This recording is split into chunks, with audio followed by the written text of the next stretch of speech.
Hi friends, എല്ലാവർക്കും പുതിയൊരു വീഡിയോയിലേക്ക് സ്വാഗതം. ചിരട്ട വെച്ചിട്ട് ചെയ്യാൻ പറ്റുന്ന ഒരു അടിപൊളി ക്രാഫ്റ്റുമായിട്ടാണ് ഞാൻ ഇന്ന് വന്നിരിക്കുന്നത്. അപ്പോൾ അതിനായിട്ട് ഞാൻ 2-3 ചിരട്ടയൊക്കെ ആദ്യം എടുത്ത് വെച്ചിട്ടുണ്ട്. ഇനി നമുക്ക് ഈ ചിരട്ടയൊക്കെ ഒന്ന് ക്ലീൻ ചെയ്തെടുക്കണം. ചിരട്ടയുടെ പുറത്ത് ചെറിയ ചെറിയ നാരുകൾ പോലെയൊക്കെ ഉണ്ടാവില്ലേ, ചകിരി. അപ്പം അതൊക്കെ ഒന്ന് നമുക്ക് കത്തി ഉപയോഗിച്ച് ഇതുപോലെ ഒന്ന് ചിരണ്ടി എടുക്കാം. അതുപോലെ തന്നെ ചിരട്ടയുടെ അകവും നന്നായിട്ട് ക്ലീൻ ചെയ്തെടുക്കണം കേട്ടോ. നിങ്ങളുടെ കയ്യിൽ സാൻഡ് പേപ്പർ ഉണ്ടെങ്കിൽ അത് വെച്ചിട്ട് ചിരട്ടയുടെ പുറത്ത് ഒന്നുകൂടെ ഉരച്ച് കൊടുക്കുകയാണെങ്കിൽ നന്നായിട്ട് ക്ലീൻ ആവും. അതിനുശേഷം ഇതുപോലെ ചിരട്ട ചെറിയ ചെറിയ പീസുകളായിട്ടൊന്ന് പൊട്ടിച്ചെടുക്കുക. ചിരട്ട കൊണ്ട് ഒരു വോൾ ഹാങ്ങിങ് ആണ് ഞാൻ ഉണ്ടാക്കാൻ പോകുന്നത്. അപ്പോൾ അതിൽ ഒട്ടിക്കാനായിട്ട് നമുക്ക് ആദ്യം കുറച്ച് ഫ്ലവർ ഉണ്ടാക്കിയെടുക്കണം. അതിനായിട്ട് ഞാൻ ആദ്യം ഒരു ഈർക്കിലി എടുത്തിട്ടുണ്ട്. ഒത്തിരി നീളമൊന്നും വേണ്ട, ചെറിയൊരു പീസ് മതി. എന്നിട്ട് അതിലേക്ക് ഗ്ലൂ ഗണ്ണ് വെച്ചിട്ട് ഞാൻ ചിരട്ടയുടെ ഓരോരോ പീസുകൾ ഒട്ടിച്ചു കൊടുക്കാനാണ് പോകുന്നത്. ഫ്ലവറിൻ്റെ സെൻറ്ററിൽ എപ്പോഴും ചെറിയ ചെറിയ ഇതളുകളായിരിക്കുമല്ലോ ഉണ്ടായിരിക്കുക. അപ്പോൾ അതുകൊണ്ട് ചിരട്ടയുടെ ചെറിയ ചെറിയ പീസുകളുണ്ടെങ്കിൽ അത് ആദ്യം ഒന്ന് ഒട്ടിച്ചു കൊടുക്കുക. അതിനുശേഷം വലിയ വലിയ പീസുകൾ ഒട്ടിച്ചു കൊടുക്കുക.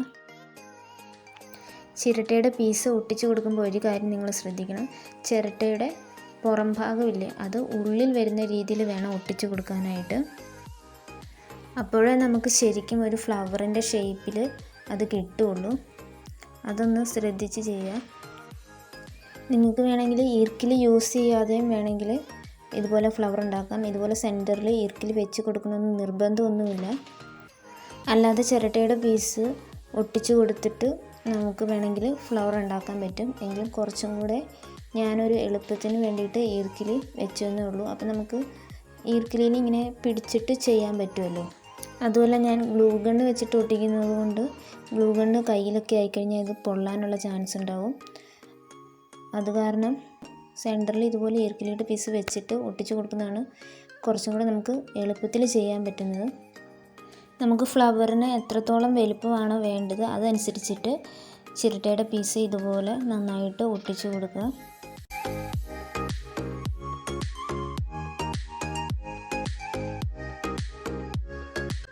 അങ്ങനെ ഞാൻ ഒരു ഫ്ലവർ ഉണ്ടാക്കി കഴിഞ്ഞിട്ടുണ്ട്. കണ്ടോ, ഇതിപ്പം ഒട്ടിച്ചൊക്കെ കഴിഞ്ഞപ്പം ചെറിയൊരു ഫ്ലവറിൻ്റെ ഷേപ്പൊക്കെ തോന്നുന്നില്ലേ. ഇതുപോലെ തന്നെ ഒരു 3-4 ഫ്ലവറും കൂടി ഞാൻ ഉണ്ടാക്കി എടുത്തിട്ടുണ്ട്. അങ്ങനെ നമ്മുടെ ഫ്ലവറിൻ്റെ പരിപാടി കഴിഞ്ഞിട്ടുണ്ട്. ഇനി നമുക്ക് വേണ്ടത് ഒരു കാർഡ്ബോർഡിൻ്റെ പീസാണ്. ഒരു വലിപ്പമുള്ള കാർഡ്ബോർഡിൻ്റെ പീസ് ഇതുപോലെ റൗണ്ടിൽ കട്ട് ചെയ്തെടുക്കുക. ഇനി നമുക്ക് ഈ കാർഡ്ബോർഡിൻ്റെ സെൻറ്ററിൽ കുറച്ച് ഭാഗം കൂടി ഇതുപോലെ റൗണ്ടിൽ കട്ട് ചെയ്ത് മാറ്റാം. അതിനുശേഷം ഞാൻ ഫ്ലവർ ഉണ്ടാക്കിയതിൻ്റെ കുറച്ച് ചിരട്ടയുടെ പീസൊക്കെ ബാക്കി ഉണ്ടായിരുന്നു. അതൊക്കെ ഞാൻ ഇതുപോലെ കാർഡ്ബോർഡിൻ്റെ മുകളിലേക്ക് ഒട്ടിച്ചു കൊടുത്തു. ചെറുതായിട്ട് ഗ്യാപ്പ് ഇട്ടിട്ട് വേണം ഒട്ടിച്ചു കൊടുക്കാനായിട്ട്. നിങ്ങൾക്ക് അടുപ്പിച്ച് ഒട്ടിക്കണമെങ്കിൽ അങ്ങനെ ഒട്ടിക്കുക. അങ്ങനെ ഞാൻ അതൊക്കെ ഫുൾ ഒട്ടിച്ച് കഴിഞ്ഞിട്ടുണ്ട്. ഇനി നമുക്കിതൊന്ന് പെയിൻറ്റ് ചെയ്തെടുക്കാം. നിങ്ങൾക്ക് ഇഷ്ടമുള്ള കളറ് നിങ്ങൾക്ക് പെയിൻറ്റ് ചെയ്യാം. ഞാൻ ആദ്യം വിചാരിച്ച ബ്ലാക്ക് കളർ വെച്ചിട്ട് പെയിൻറ്റ് ചെയ്യാമെന്നാണ്. പക്ഷേ എൻ്റെ കയ്യിൽ ബ്ലാക്ക് കളർ ഉണ്ടായിരുന്നില്ല. ഞാനതിന് പകരമായിട്ട് ഒരു ഗ്രേ കളറാണ് കൊടുക്കുന്നത്. ബ്ലാക്ക് ഉണ്ടെങ്കിൽ ബ്ലാക്ക് കൊടുക്കുകയാണെങ്കിൽ കുറച്ചും കൂടെ ഒരു അട്രാക്റ്റീവായിരിക്കും. അപ്പോൾ ഞാനിത് പെയിൻറ്റ് ചെയ്ത് ഫുള്ള് കഴിഞ്ഞിട്ടുണ്ട്.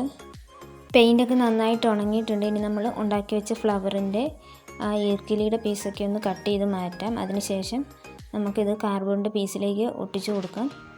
ഞാൻ കാർഡ്ബോർഡിൽ ചിരട്ട ഒട്ടിച്ചപ്പോൾ കുറച്ച് ഭാഗത്ത് ചിരട്ടയുടെ പീസ് ഒട്ടിച്ച് കൊടുത്തിട്ടുണ്ടായിരുന്നില്ല. ആ ഭാഗത്ത് ഫ്ലവർ ഒട്ടിക്കുന്നതുകൊണ്ടാണ് ഞാൻ അവിടെ ചിരട്ടയുടെ പീസ് ഒട്ടിച്ച് കൊടുക്കാഞ്ഞത്. കാരണം നമ്മൾ ഫ്ലവർ ഒട്ടിച്ച് കഴിയുമ്പോൾ അതിൻ്റെ അടിയിൽ ചിരട്ടയുടെ പീസ് ഒട്ടിച്ച് കൊടുത്താലും അത് കാണില്ലല്ലോ. നിങ്ങൾക്ക് വേണമെങ്കിൽ ഇതുപോലെ കൂടുതൽ ഫ്ലവറുകൾ ഉണ്ടാക്കിയിട്ട് ആ ഫ്ലവറുകൾ തന്നെ ഇതുപോലെ റൗണ്ടിൽ ഒട്ടിച്ച് കൊടുത്തു കഴിഞ്ഞ് കഴിഞ്ഞാൽ കുറച്ചും കൂടെ നല്ല ഭംഗിയുണ്ടാവും. എൻ്റെ കയ്യിൽ ചിരട്ട കുറവായിരുന്നു, അതുകൊണ്ട് എനിക്ക് അധികം ഫ്ലവർ ഉണ്ടാക്കാൻ പറ്റിയില്ല.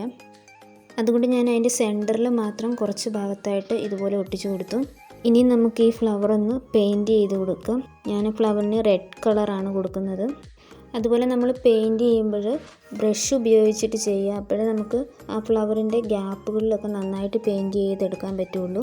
അതിനുശേഷം ഞാൻ കാർഡ്ബോർഡിൻ്റെ പീസ് എടുത്തിട്ട് ഇതുപോലെ ഇലയുടെ ഷേപ്പിൽ ഒന്ന് കട്ട് ചെയ്തെടുത്തിട്ട് ഗ്രീൻ കളർ പെയിൻറ്റ് ചെയ്തെടുത്തിട്ടുണ്ട്. ഇനി നമുക്ക് ഈ ഇലയൊക്കെ ഒന്ന് ഫ്ലവറിൻ്റെ ഇടയ്ക്കൂടെ അവിടെ ഇവിടെയൊക്കെ ആയിട്ടൊന്ന് ഒട്ടിച്ചു കൊടുക്കാം. അങ്ങനെ ഞാൻ ഇലയൊക്കെ ഫുള്ള് ഒട്ടിച്ച് കഴിഞ്ഞിട്ടുണ്ട്. ഇനി നമുക്ക് ആ ഫ്ലവറൊക്കെ ഒന്ന് ഗോൾഡൻ കളർ വെച്ചിട്ട് ഒന്ന് ഹൈലൈറ്റ് ചെയ്തെടുക്കാം. ഫ്ലവറിൽ കൊടുക്കുന്ന പോലെ തന്നെ ഇലയിലും കൂടി ചെറുതായിട്ടൊന്ന് ഗോൾഡൻ ഷെയ്ഡ് കൊടുക്കുക. അധികം ഓവറായിട്ട് കൊടുക്കരുത്, ചെറുതായിട്ടൊന്ന് ടച്ച് ചെയ്ത് കൊടുക്കാവുള്ളൂ. നമ്മൾ ഓവറായിട്ട് കൊടുത്തു കഴിഞ്ഞാൽ ഭംഗി ഉണ്ടാവില്ല. ചെറിയൊരു ഗോൾഡൻ ഷെയ്ഡും റെഡ് ഷെയ്ഡും കൂടെ മിക്സായിട്ട് കാണുമ്പോഴാണ് ഭംഗി ഉണ്ടാവുക. നമ്മൾ ഹൈലൈറ്റ് ചെയ്ത് കൊടുക്കുമ്പോൾ ബ്രഷ് ഉപയോഗിക്കാതെ ഇതുപോലെ സ്പോഞ്ച് ഉപയോഗിച്ചിട്ട് ചെയ്യുക. നമ്മൾ ബ്രഷ് ഉപയോഗിച്ച് ചെയ്താൽ നമുക്ക് ആ ഫിനിഷിങ് കിട്ടില്ല. അങ്ങനെ നമ്മുടെ ഫ്ലവറിൻ്റെ പണിയൊക്കെ കംപ്ലീറ്റ് ആയിട്ടുണ്ട്. അത് കഴിഞ്ഞപ്പോഴും ഞാൻ കാർഡ്ബോർഡിൽ ഒട്ടിച്ച് കൊടുത്ത ചിരട്ടയുടെ പീസില്ലേ, അതിൻ്റെ കളറൊന്ന് മാറ്റി. അതെനിക്ക് അത്രയ്ക്ക് ഭംഗിയായിട്ട് തോന്നിയില്ല. അപ്പം ഞാൻ ആ ചിരട്ടയുടെ പീസിന് ബ്ലൂ കളറ് പെയിൻറ്റ് കൊടുക്കുകയാണ്. എന്തോ ഒരു അട്രാക്ഷൻ കുറവ് പോലെ എനിക്ക് തോന്നി. ഫുള്ള് ഗ്രേ ആയപ്പോൾ എന്തോ ഒരു ഭംഗിക്കുറവ്. അങ്ങനെ ഞാൻ ഫുള്ള് ബ്ലൂ കളർ കൊടുത്തിട്ട് അതിൻ്റെ പുറത്തു കൂടി ഗോൾഡൻ ഷെയ്ഡ് വെച്ചിട്ടൊന്ന് ഹൈലൈറ്റ് ചെയ്തും കൂടെ കൊടുത്തു. അപ്പം എനിക്ക് ആദ്യത്തേക്കാളും കുറച്ചും കൂടെ ബെറ്ററായിട്ട് തോന്നി. എൻ്റെ കയ്യിൽ കുറച്ച് ഗോൾഡൻ്റെ ബീഡ്സ് ഉണ്ടായിരുന്നു. അപ്പം ഞാൻ അതും കൂടി ആ ചിരട്ടയുടെ മുകളിലേക്ക് ഒട്ടിച്ച് കൊടുക്കുന്നുണ്ട്.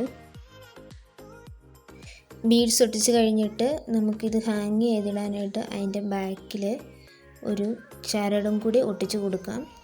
ചരടിന് പകരം നിങ്ങൾക്ക് വേണമെങ്കിൽ ഇതുപോലത്തെ ചെറിയ റിബൺ ആണെങ്കിലും യൂസ് ചെയ്യാം. അങ്ങനെ ചിരട്ട കൊണ്ടുള്ള വോൾ ഹാങ്ങിങ് റെഡി ആയിട്ടുണ്ട്. അപ്പോൾ ഇഷ്ടമായാൽ എല്ലാവരും ഒന്ന് ട്രൈ ചെയ്ത് നോക്കുക. അതുപോലെ തന്നെ എൻ്റെ വീഡിയോസ് ആദ്യമായിട്ട് ആരെങ്കിലും കാണുന്നുണ്ടെങ്കിൽ ഇപ്പം തന്നെ ഒന്ന് സബ്സ്ക്രൈബ് ചെയ്തേക്കുക. സബ്സ്ക്രൈബ് ചെയ്യുമ്പോൾ അതിനടുത്തുള്ള ബെല്ലൈക്കണും കൂടെ ഒന്ന് പ്രസ് ചെയ്യാം കേട്ടോ. അപ്പോഴേ ഞാൻ പുതിയ പുതിയ വീഡിയോസ് ഇടുമ്പോൾ നിങ്ങൾക്ക് അതിൻ്റെ നോട്ടിഫിക്കേഷൻ കിട്ടുള്ളൂ. അതുപോലെ വീഡിയോ ലൈക്ക് ചെയ്യാൻ ആരും മറക്കരുത്. ഇപ്പം തന്നെ ഒന്ന് ലൈക്ക് ചെയ്യുക, ഷെയർ ചെയ്യുക, കമൻറ്റ് ചെയ്യുക.